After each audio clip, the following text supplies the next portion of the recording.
DS judicial academy Prayagraj Allahabad अपने सभी छात्रों का स्वागत करती है। बिहार एपीपी का एग्ज़ाम आपका नज़दीक है। उस एग्ज़ाम के परिप्रेक्ष्य में हम इंडियन कॉन्स्टिट्यूशन पर प्री के कुछ प्रश्नों को आप बता रहे हैं। आज हम आपको बिहार एपीपी के भारतीय संविधान के संदर्भ में फंडामेंटल राइट पर क्वेश्चन बताने जा रहे हैं। फंडामेंटल राइट आर्टिकल 12 से शुरू होकर के आर्टिकल 35 तक पूरा का पूरा दिया गया है। इस आर्टिकल में सबसे पहला आर्टिकल 12 है, जिसमें ये प्रावधान किया गया है कि फंडामेंटल राइट राज्य के विरुद्ध उपलब्ध हैं, मगर राज्य है क्या, इसको जानना जरूरी है। आर्टिकल 12 में राज्य की परिभाषा दी गई है, जिसमें 4 चीज़ों को राज्य माने हैं। एक, केंद्रीय सरकार यानी संसद, राज्य सरकार, विधानमंडल, लोकल अथॉरिटी यानी स्थानीय प्राधिकारी और अन्य प्राधिकारी। ये ऑब्जेक्टिव में पूछा जाता है चारों।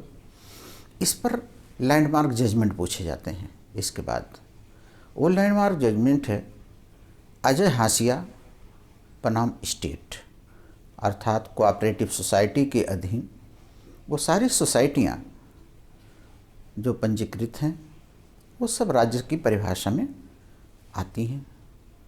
दूसरा एक क्वेश्चन इनका ऑब्जेक्टिव है, क्या जुडिशियल ऑफिसर्स यानी न्यायाधीश ये राज्य में आते हैं कि नहीं आते हैं। इस पर 2 केसेस महत्वपूर्ण आए, जिसमें निष्कर्ष यही आया है कि न्यायपालिका के कार्यों से किसी के अधिकारों का हनन नहीं होता है, अतः न्यायपालिका राज्य में नहीं है। नरेश मिर्जाकर बनाम स्टेट की केस 9 जजों की आई और दूसरी आई AR अंतुले की जो 7 जजों की है। 9 जजों के जजमेंट ही प्रिवेल करेगा। न्यायपालिका के संबंध में यह है, न्यायपालिका जब जुडिशियल फंक्शन करती है तब तो वह स्टेट में नहीं है, लेकिन जब एडमिनिस्ट्रेटिव फंक्शन करती है तो फिर वह स्टेट में आएगी, क्योंकि फिर उसके कार्यों से किसी को नुकसान हो सकता है। तो 12 पर यह सवाल आपका है। 12 पर राज्य में कौन कौन चीज़ें आती हैं और कौन कौन सी चीज़ें नहीं आती। एक और महत्वपूर्ण, NCERT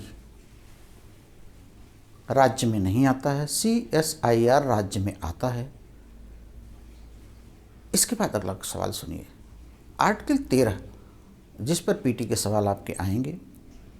आर्टिकल 13 पर पहला सवाल है कि डॉक्ट्रिन ऑफ इक्लिप्स आच्छादन का सिद्धांत आर्टिकल 13 में दिया गया है। दुलारी लोध बनाम डिस्ट्रिक्ट मजिस्ट्रेट कानपुर में कहा गया है कि डॉक्ट्रिन ऑफ एक्लिप्स संविधान पूर्व विधियों और संविधान बाद दोनों विधियों पर लागू होती हैं। भीखा जी की केस में यह डॉक्ट्रिन पहली बार आया था। भीखा जी की केस है जिसमें पहली बार यह डॉक्ट्रिन आया था। आर्टिकल 13 पर एक लेटेस्ट जो मैटर आपका है, ये आर्टिकल 13 ही है जिसके खंड 3 में दिए गए लॉ की परिभाषा में कस्टम शब्द का प्रयोग किया गया है। इसी कस्टम शब्द को, अर्थात संविधान के पहले का कोई भी कस्टम अगर ऐसा है जो ह्यूमन डिग्निटी के खिलाफ है, संविधान के मूल अधिकारों के खिलाफ है, उस प्रथाओं को हम रद्द मानेंगे। इसी आधार पे आपके पास केस आई तलाक वाली। उस तलाक के केस में तलाकुल बिद्दत को 5 जजों की बेंच ने शून्य घोषित किया, क्योंकि वह कस्टम भारतीय संविधान के भाग 3 के खिलाफ था, जो आर्टिकल 13 के क्लास 3 में दी गई लॉ के डेफिनेशन में कस्टम आता है। स्त्रियों का सम्मान होना चाहिए, आर्टिकल 15(3) में इसीलिए व्यवस्थाएं की गई हैं। आर्टिकल 39 में व्यवस्थाएं की गई हैं इन्हीं स्त्रियों के सम्मान के लिए। फिर ऐसी प्रथाएं जो इनके सम्मान के खिलाफ हैं उनको दूर किया गया। आर्टिकल 13 पे ये सवाल आपके पास आता है। आर्टिकल 14 पे जो सवाल आपके पास आएंगे उसको ज़रा देखिए। आर्टिकल 14, इसमें समानता का अधिकार जो दिया गया है, 14 से 18 तक समानता का अधिकार दिया गया है। आर्टिकल 14 पर पहला सवाल यह है, रीजनेबल क्लासिफिकेशन की अनुमति देता है मगर अलग से किसी को कोई लाभ बनाने के लिए नहीं कहता है। इसमें दो शब्द यूज किए गए हैं, विधि की समक्ष समता जो इंग्लैंड से लिया गया है, विधियों का समान संरक्षण जो अमेरिका से लिया गया है। आर्टिकल 14 में रूल ऑफ लॉ भी है, विधि का शासन आर्टिकल 14 में ही है। आर्टिकल 14 पर महत्वपूर्ण सवाल यह है कि आर्टिकल 14 में समानता का अधिकार तो दिया गया है, लेकिन सेक्स के आधार पर, भौगोलिक परिस्थितियों के आधार पर, एज के आधार पर वर्गीकरण किया जा सकता है। अर्थात कहीं स्त्रियों के लिए, कहीं बच्चों के लिए, कहीं विकलांगों के लिए ये वर्गीकरण करना 14 के खिलाफ नहीं है। 14 में एक महत्वपूर्ण मामला यह भी है, यह निरंकुशता मनमानेपन के खिलाफ है। आर्टिकल 14 निरंकुशता और मनमानेपन के बिल्कुल खिलाफ है। नैसर्गिक न्याय का सिद्धांत इसमें निहित है। 14 का महत्वपूर्ण सवाल यह भी चिरंजी लाल बनाम यूनियन ऑफ इंडिया का है, जिसमें कहा गया है कि यह वर्गीकरण की अनुमति तो देता है मगर वर्ग विधान का निषेध करता है। आते हैं हम आर्टिकल 15 पे। आर्टिकल 15 की सबसे महत्वपूर्ण विशेषता है, इसमें धर्म शब्द का जो प्रयोग किया गया है कि धर्म के, जात के आधार पर कोई विभेद नहीं किया जाएगा। स्त्रियों और बच्चों के लिए 15(3) में व्यवस्थाएं दी गई हैं, इनको अलग रखा जा सकता है। लेकिन सबसे महत्वपूर्ण भाग है 15(4), जिसके आधार पर अनुसूचित जात के व्यक्तियों के उत्थान के लिए for the advancement of SC/ST और OBC के लिए उनके एजुकेशनल शिक्षण संस्थाओं में आरक्षण की व्यवस्था 15(4) से की गई।